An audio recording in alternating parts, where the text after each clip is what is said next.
answer mailbag questions, dive into Trevor Lawrence's recent comments, which gets us to why the NFL draft is much more than just about talent. And we talk Jets NFL draft pick 23 and 34.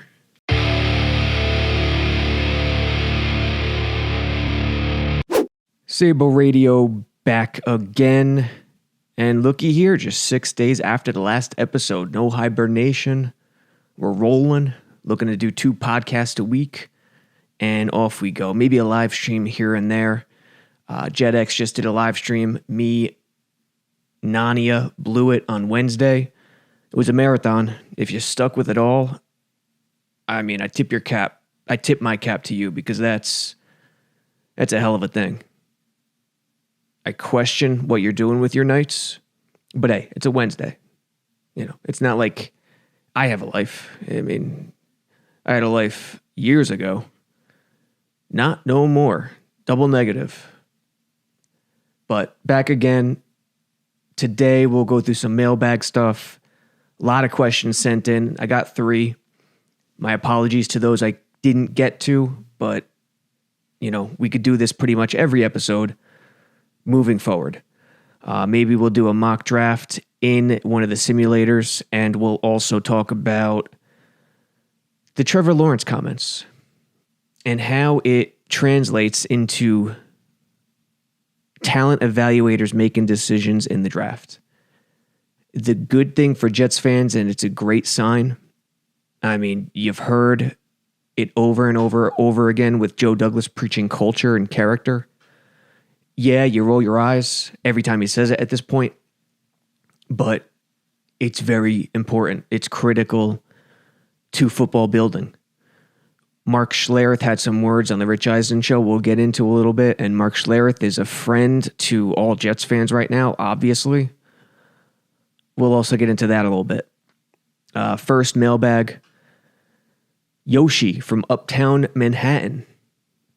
What is your dream scenario for the first round for each of you guys? I think you saw the live stream with me, Nani, and Blewett, which disappointed me because I tried to get Blewett going. I tried to get him going a little bit, up in arms, frustrated, yelling like a maniac, flailing his arms, but he just didn't take the bait. I have a lot to learn. Kyle Smith knows exactly how to do it. He knows how to trigger the man. And, you know, I'm going to take notes with the next live stream because I don't have the talent. I don't know, maybe it's my voice, maybe I talk too slow, which, yes, I'm an infamously slow talker. There's no question about it. It's a painful listen sometimes. I'm unapologetic. You know, let's live in reality. Let's live in my universe. Self-awareness is a hell of a thing. I am a slow freaking talker. What are you going to do? It's the way I was built. Yoshi, Uptown Manhattan. But yeah, blew it. Next time, I'm going to come prepared. Next JetX live stream, I will come prepared. For those watching on YouTube, see the mailbag email there, robbie.sabo@jetsxfactor or BBY, like Robbie Anderson, .sabo, S-A-B as in boy, O, @jetsxfactor. Send in mailbag questions anytime. We'll answer them. I think each podcast will do a couple, 2 or 3. And you'll also see the live number as you listen to this and watch this on YouTube.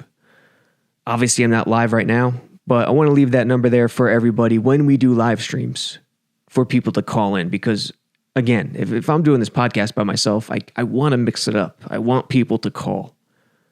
It's the best part about audio. Francesa, the Mad Dog, WFAN. I grew up on that. Mixing it up with the callers is the best part of audio in sports. It's just that simple. So getting that phone line going is good. It's a decent system, how we have it set up.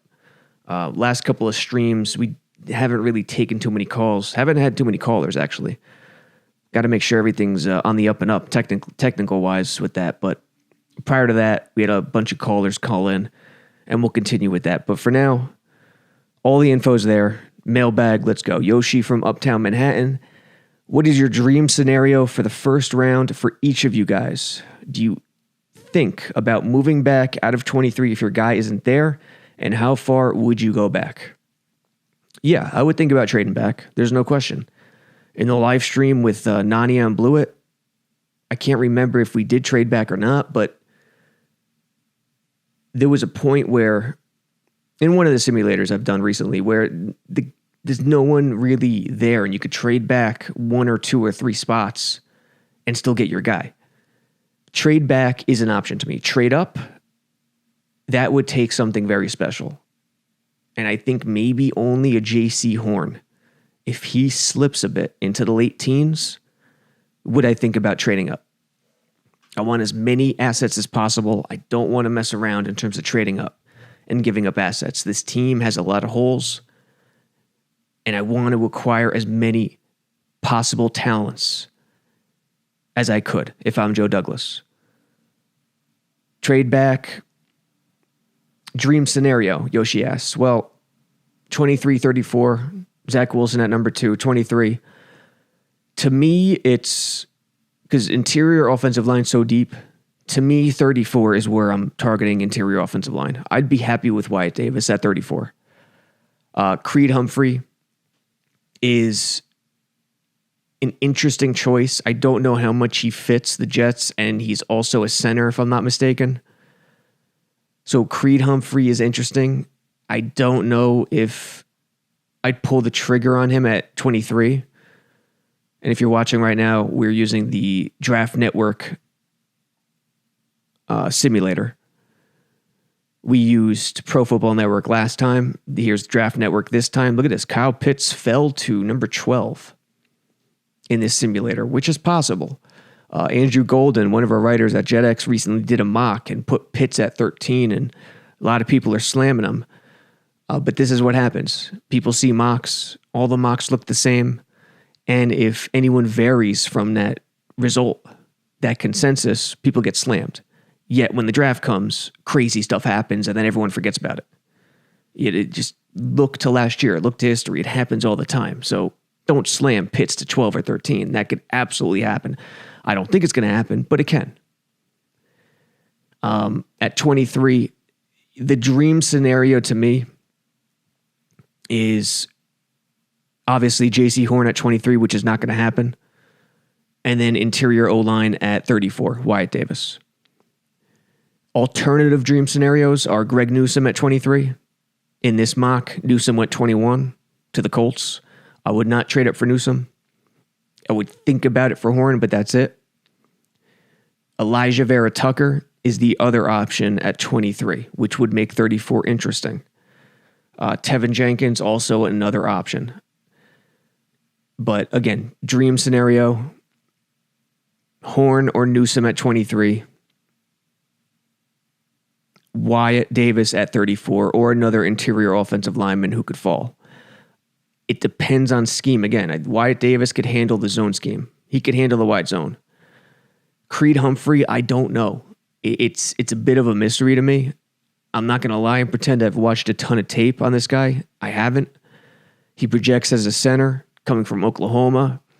Draft Network thinks he's more of a gap scheme guy. Hat on hat.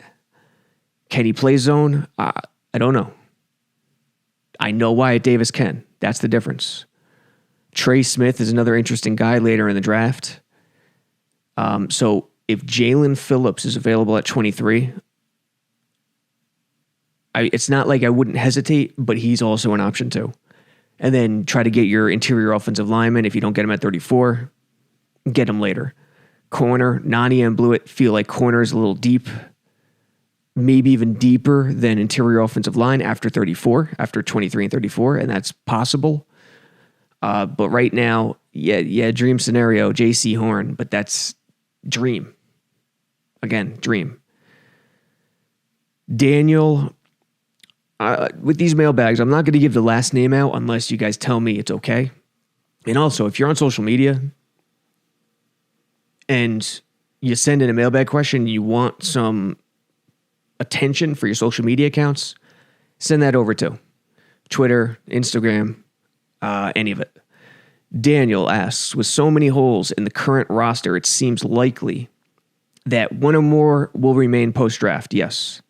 If that's the case, which areas would you be most comfortable rolling with stopgap measures this year? I think we'll draft one decent guard, but probably, if not two, a good weak side linebacker might elude us, and a X-factor receiver, gadget-type receiver, who could assume slot duties behind Crowder, jet motion, even take a handoff, punt return, and maybe even kick return, because the Jets have been lacking a serious return guy for a while. Vincent Smith could do it on kickoff, and kickoff isn't as important as it used to be. It's a touchback nearly, I don't even know what the percentage is. It's so outrageous, it's not even worth mentioning the percentage. But punt return is still important. They need one of those guys badly.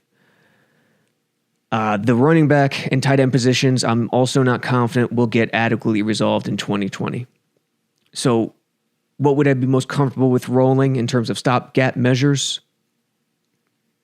Anything on the outer part of the depth chart, meaning football is still an inside-out game. The positions that have their development production ceiling raised most, that are most affected by other positions, are the outer positions. Pass rush, four-man pass rush, D-line against the run, more greatly affects the development ceiling for linebacker and corner and safety as opposed to the other way around.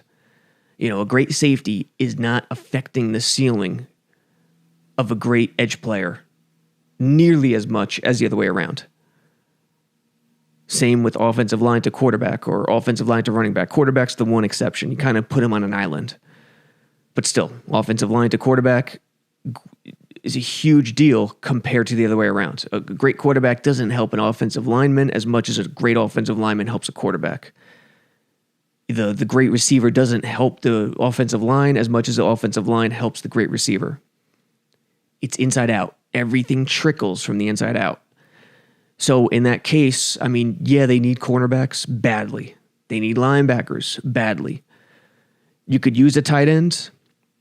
I would love to see them draft a tight end. I like the Boston College kid, Long, Hunter Long, I believe his name is. You would love to see them draft a running back, but they don't need running backs and tight ends.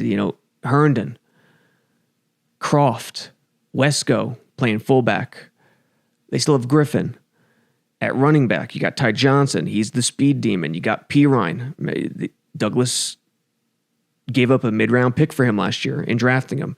And you got Tevin Coleman, out of the backfield threat, who understands the Shanahan system. And again, we don't know what LaFleur is exactly going to do and what his offense is going to look like, but still, Coleman knows LaFleur. With those players, you don't have to draft a running back or a tight end, and you don't even have to draft a receiver, if we're being completely honest. It's deep. Injuries are the only thing that can make it not deep. But it's pretty deep right now. Keelan Cole as a number 4 is tremendous. He could play outside. He could play inside. Berrios as a backup slot, I'll take it. Berrios, he does everything right, except he'll drop a pass here and there, and you just can't do that. As a slot receiver in his position, you can't drop a pass.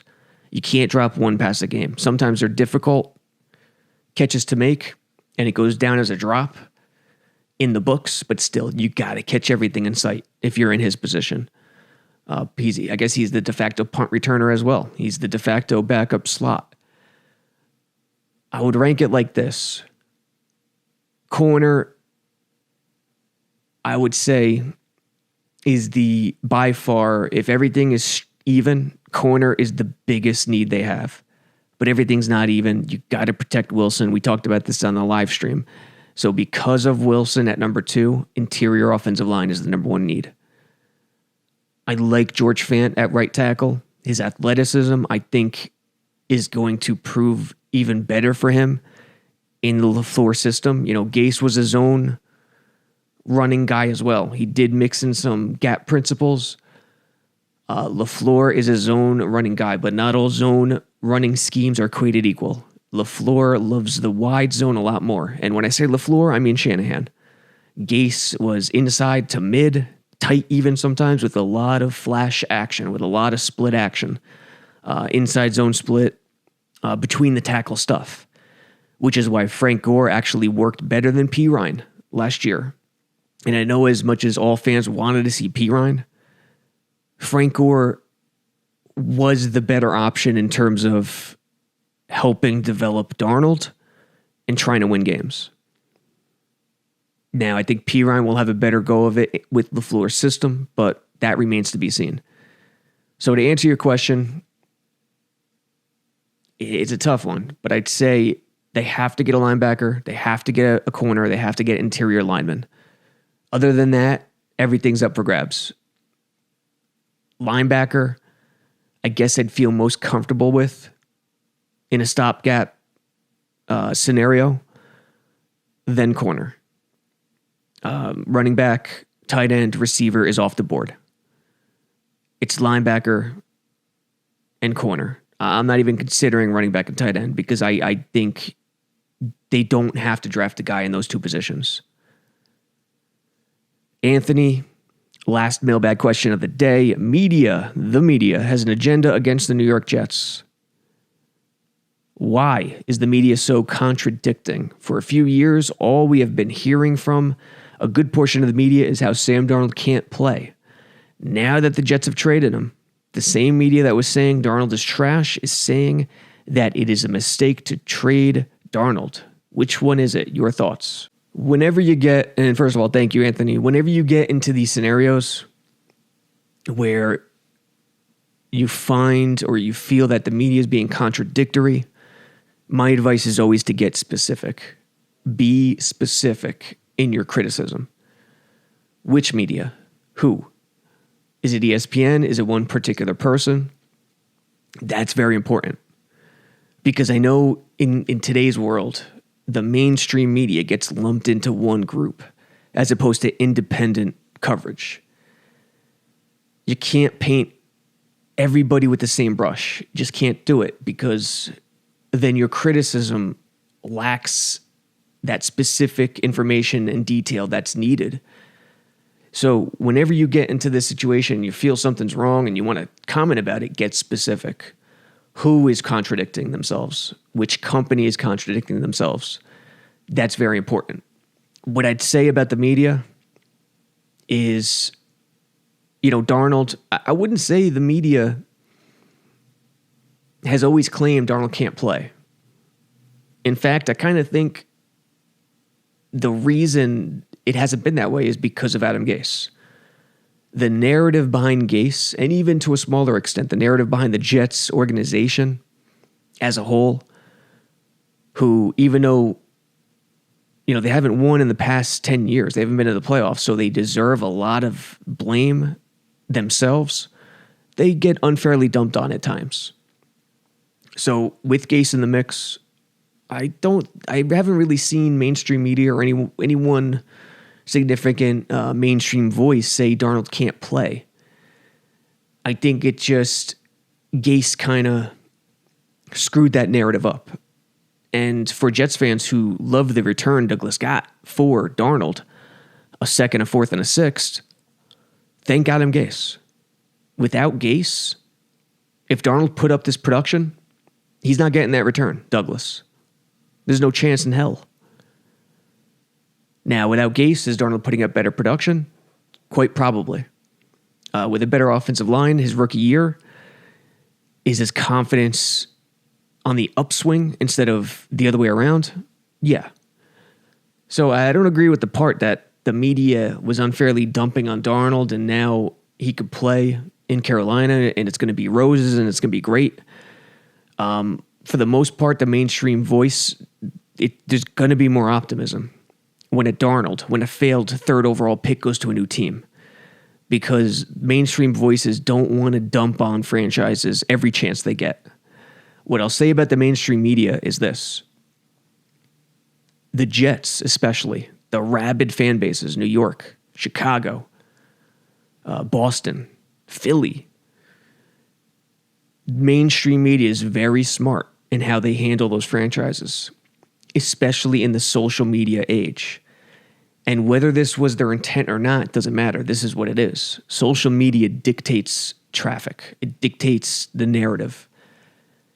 And when doing a story on the Jets, the goal is to make the Jets fan either 100% thrilled or 100% disgusted. You want to provoke an emotion that is all the way. 100% positive or negative. Because that provokes reactions that lead to clicks, that lead to discussion, that leads to shares. And with the Jets, starving, rabid fan base, it's a perfect formula. It's a perfect storm. I said it on the live stream. The reason you heard a lot of Trevor Lawrence should avoid the Jets talk early in the season is because that generates a lot of attention and a lot of traffic and a lot of emotion. And the reason you didn't hear it once the Jags surpassed the Jets in the tank standings is because the 9 Jags fans in Jacksonville won't provoke and won't materialize the same sort of emotion. It's just that simple. So when thinking about the media, keep that in the back of your head. A lot of these times, these panels, these guys only get 2 minutes to talk. It's like a tweet. These panels on news stations with regular news or even sports, it's like a tweet instead of a backstory, instead of detail. And it's just designed to drive the conversation, drive traffic. And it's good to listen to watch, to pick up news, but it's not good when really digging in and trying to find the solution to a question you may have. So would I say the media has an agenda against the Jets? No, I would not say that. I would say they do have an agenda when speaking or doing something on the Jets or the Giants or the Knicks or the Phillies or the Bruins or the Celtics. And it's because those fan bases are gold. Those fan bases will drive the traffic and drive the conversation and drive clicks. And whether it's 100% positive, you watch. If the Jets are good, if they suddenly win 13 games this year, or 10 games or 11 games and sneak in as a wildcard team, there will be a lot of conversation around, can the Jets win the Super Bowl? Even if most people don't think they can win the Super Bowl. Because at that point, everything's positive, and you take the agenda to an even more positive level. You get the hopes up even further. So whether it's negative or positive, you just up the ante. And because it's New York, because they're starving, it does wonders for business. So keep that in the back of your mind, Anthony, as you go along. And if you have a specific axe to grind with somebody, be specific. That's the best way to go about it.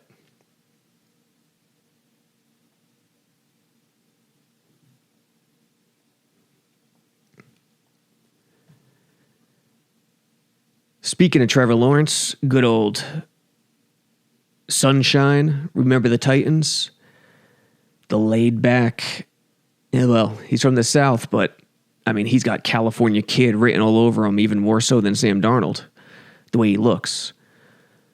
Speaking of him, the prodigy, the generational talent, who, I'm on record as saying I don't agree with the generational talent tag. I think he's an excellent prospect, but generational talent in terms of professional football, I don't think that's him. His release scares me. How everything's come so easy to him in his life scares me. And in a lot of respects, picking number 2 is sort of a blessing in my eyes for the Jets, for Joe Douglas, as it relates to the future. But speaking of Trevor Lawrence, recently did an interview, April 14th, 3 days ago, with Michael Rosenberg. And the comments that came out of this piece were interesting. And yes, if it had been someone else, such as a Justin Fields, a Zach Wilson, a Darnold, a Josh Rosen, I don't think they get as much as a pass as Lawrence does. Now, let's go through what he said, because this could be broken down a couple different ways. Quote, it's hard to explain. It's hard to explain that because I want people to know that I'm passionate about what I do and it's really important to me, but I don't have this huge chip on my shoulder that everyone's out to get me and I'm trying to prove everyone wrong. I just don't have that. I can't manufacture that. I don't want to. I guess his, who is it, fiance, Marissa? They're not married, right? Long-term girlfriend, Marissa, she was there too. She adds, there's also more in life than playing football, of course. Back to Trevor.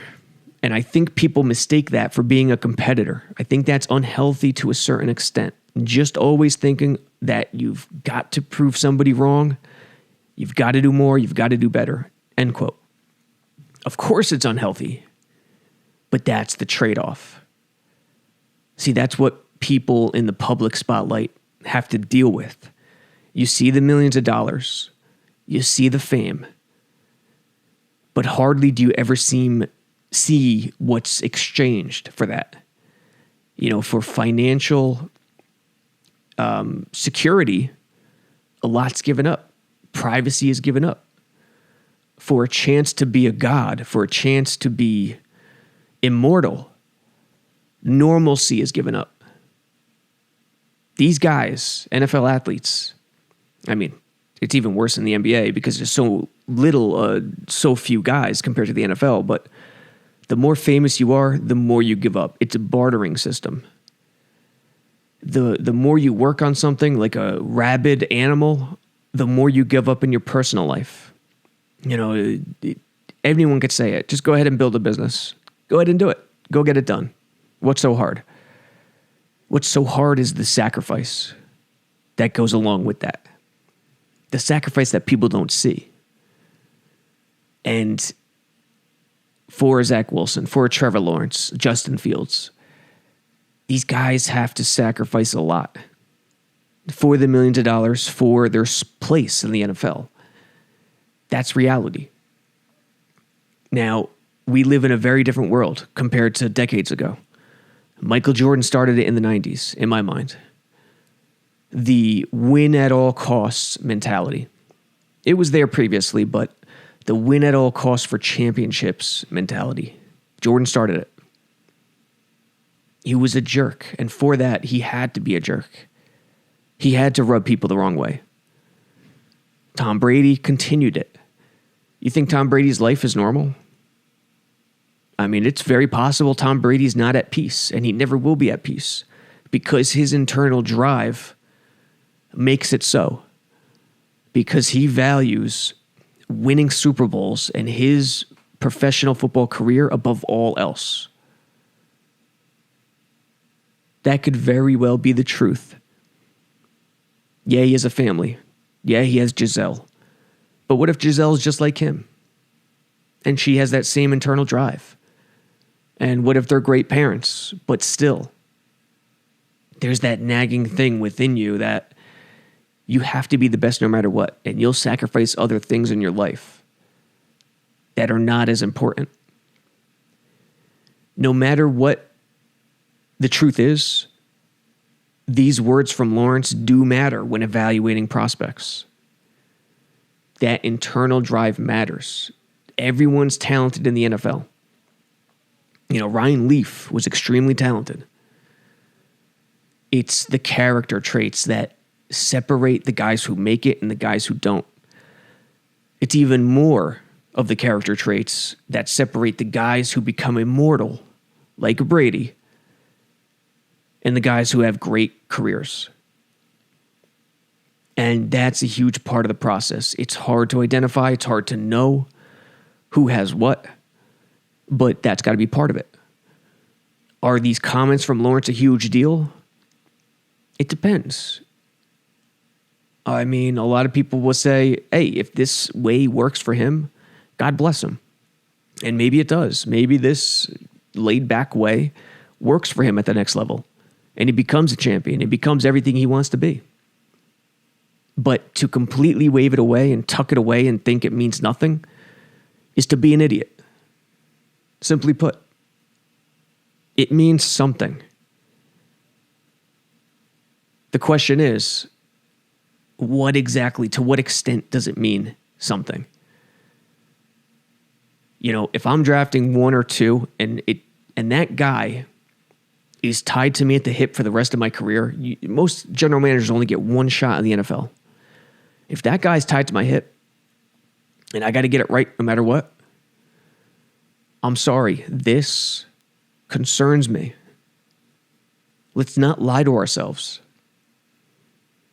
I want the Brady. I want the maniac who will sacrifice other things for the sake of his goal, for the sake of what drives him as a person. He can't live if he doesn't meet that goal.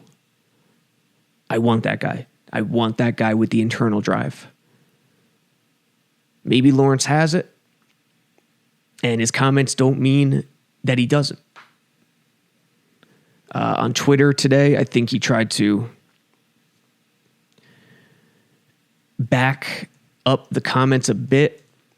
And Michael Rosenberg, I heard him, was it on the Rich Eisen show?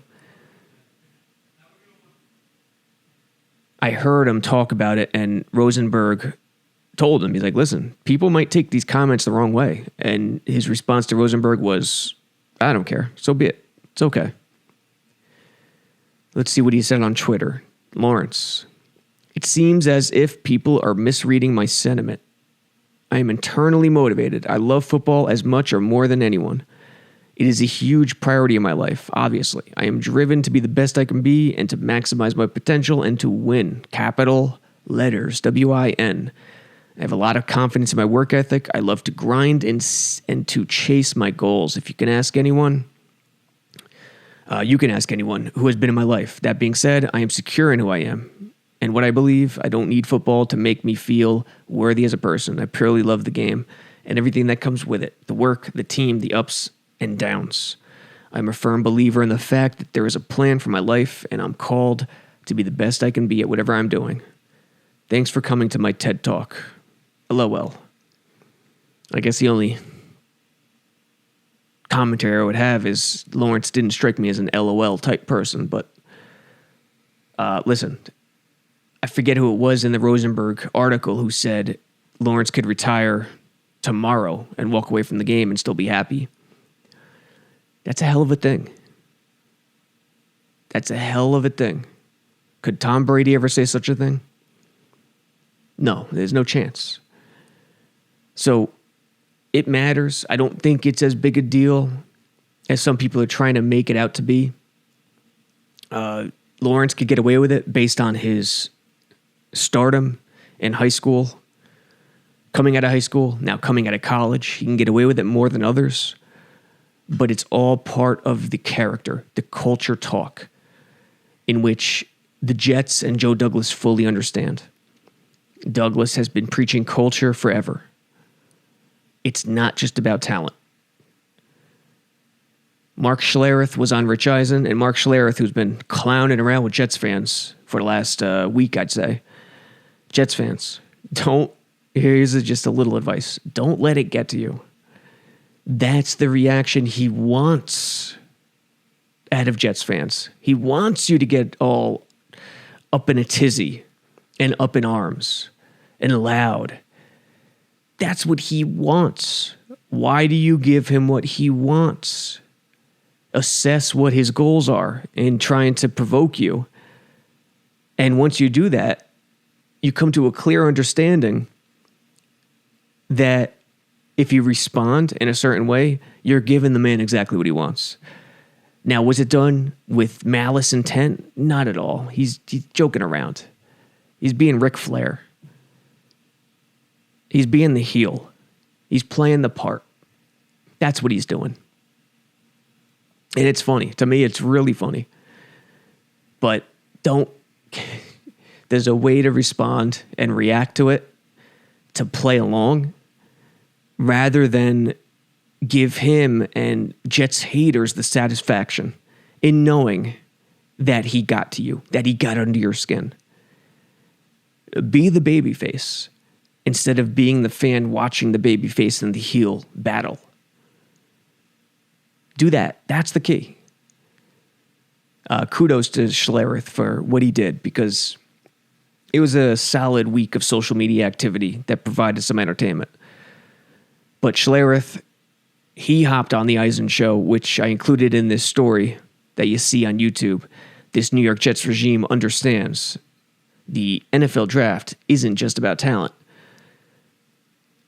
He hopped on the Eisen show to talk about that topic, actually. Lawrence was discussed a little bit, but he said one thing that struck me pretty well. Quote, Joe Gibbs said this to me when I first came into the league. He said it to our team all the time. Great athletes will make plays in the first 3 quarters. Character men that care about each other and are willing to sacrifice win games in the 4th quarter. There is a cultural aspect to playing this game, and playing this game well. That has to take place. And I think that's the thing that misses most people who are fans of football, that think it's just about good players, end quote. And that is correct. It's not just about good players. And for Jets fans, you should be optimistic. All general managers, all front offices put on at least the appearance that they understand that it's about more than just talent. But the question is, which ones actually believe it, and which ones actually attribute the appropriate percentage to the non-talent factors. And I think Douglas, what he did last year in the draft, what he's done in hiring Salah, I think that in his history with Ozzie Newsome, I mean, if you think about it, he won 2 Super Bowls with Newsome in Baltimore. Then he goes to Philly. They win a Super Bowl. He's the vice president of, what was his exact title? Player personnel? Vice president of player personnel. They win a Super Bowl. His arrival and departure coincides with growth and decline. He leaves Philly. They gradually decline, and now they're just restarting over everything again. But he has shown, he preaches it all the time, culture, culture, culture. And yes, you'll roll your eyes at that, but it's critical. It has many definitions, but the process is more important than the results. If you're going through the process, and this is more coach speak, but if you're going through the process the correct way, it's much more important than the results. And that's what Douglas has proven. And when you think draft in 2 weeks, think character, think culture, think leaders. And of course, think Zach Wilson, because that's going to be the next quarterback of the New York Jets. Yankees just lost to the Rays, which means, what are they now, 5-9, 5-10? Got off to a horrid start here, and Yankees fans are besides themselves when they're not throwing baseballs onto the field. What a disgrace that was. Come on, guys. The stadium's not even packed. And the left field, I think it came from the left field. Left field stands are throwing baseballs onto the field. Yeah, they're 5-9 now, last in the AL East. And I have a problem now because I grew up a Yankees fan, but unlike the Rangers and the Knicks, I lost my Yankees passion, which leads me to watch the Mets a lot more. And the other factor is the SNY broadcast team is tremendous. I know the Mets are going through a hard time with their front office stuff with Alderson and Porter and all that stuff. New story from The Athletic dropped this week. Why they waited till now, I don't know. It's interesting, to say the least, but Cohen, Hernandez, and Darling do such a great job. I find myself watching the Mets over the Yankees at times. Mets are on, 4:42 right now, Eastern time. Mets are on at 5. Guess what? I'm going to watch the Mets. You know, I didn't grow up a Mets fan. I grew up a Yankees fan. But that's my internal conflict I have to deal with. Yankees off to a terrible start. Rangers today, they are on a roll, folks. Bushnevich, a hat trick, completed it with the empty netter. Put a scare into all fans, though. went up 4-0, and then gave up 3 goals late to let the Devils back into it. Eventually, they got the two empty netters, 1-6-3, and now they're only 4 points behind the Boston Bruins. Can they make the playoffs? Either 12 or 13 games left. I'm not too sure, but only a handful of games left. 50 points, 44 games played. Bruins, 42 games played, 54 points. So it's going to be tough. Pittsburgh is the other team. They've played 43 games, 57 points. Bottom line is this: the Rangers are a fun team to watch. With the talent they have, with Shesterkin, who, how the hell was him and Georgiev trading games early in the season? David Quinn, what are you doing? Shesterkin is so much better than Georgiev. It's not even close. Hopefully they can make the playoffs, because I can't go another year without the Rangers in the playoffs. What we saw last year was not the playoffs. That was outrageous. So I don't count last year. Rangers on a roll. We'll see what happens. Yankees stinking it up. Mets are coming together a little bit, but they haven't played enough games yet. Snowed out last night. We'll see what they do today in Colorado. And the Knicks missed the game last night because we played Middletown. For those who don't know, I'm also a coach, high school coach, Port Jervis. I can't be there every day, obviously, because of my other duties.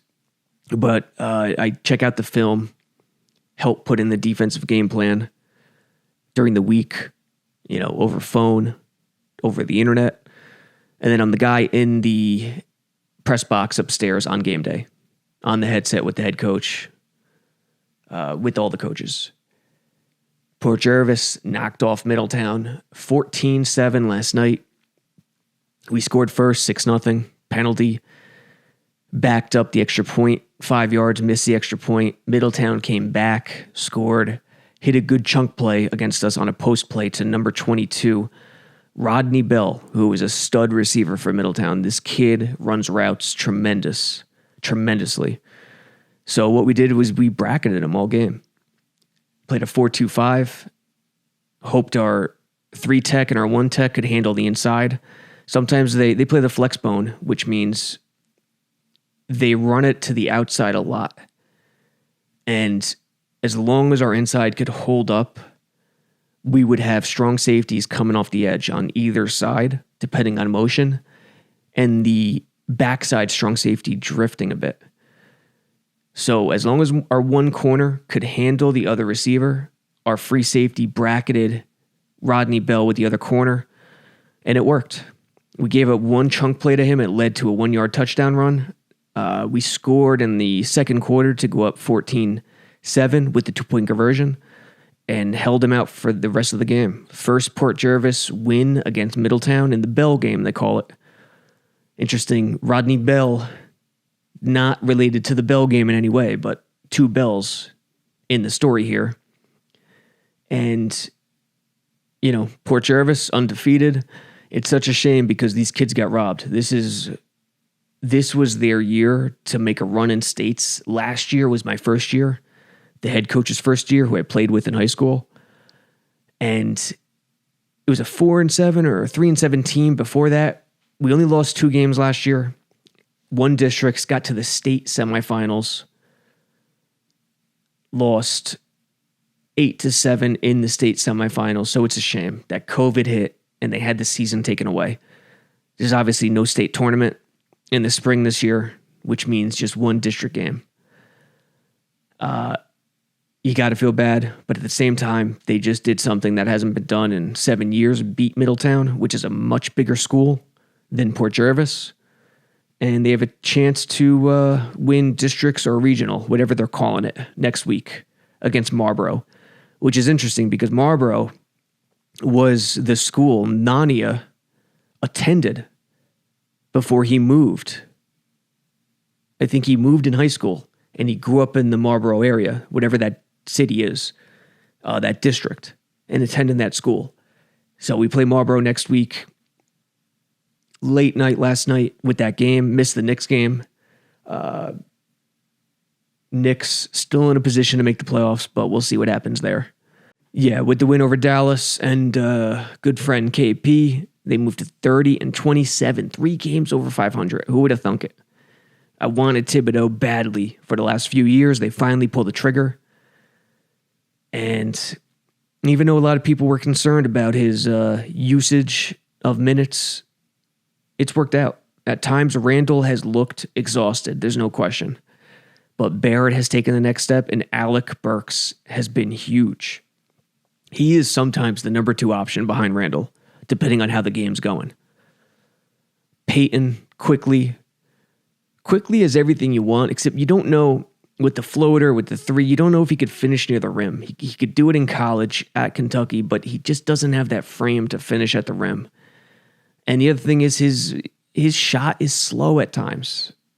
It's not a quick release. It's a funky delivery. That's the one thing you don't like about Quickly. His percentages are pretty low. Whether he's a point guard or not, I don't know. For his sake, he really needs to be a point guard at his height. He just fits in much better. But he's a nice bench option right now. The shame of it is Peyton not being able to shoot with Barrett out there would usually be a killer, except that Barrett's been shooting well. So with Randall, Barrett, Burks, and Noel, how can you not like Noel? Noel has, what a tremendous pickup. Burks and Noel have been under the radar, fantastic acquisitions for the Knicks. You can't say enough about those 2 acquisitions and the team as a whole. In the 6th spot right now, behind the Celtics, half a game behind the Celtics, 1.5 ahead of the Heat. And you want to avoid that 7 to 7, 8, 9, 10. Yeah, 7 to 10 spot.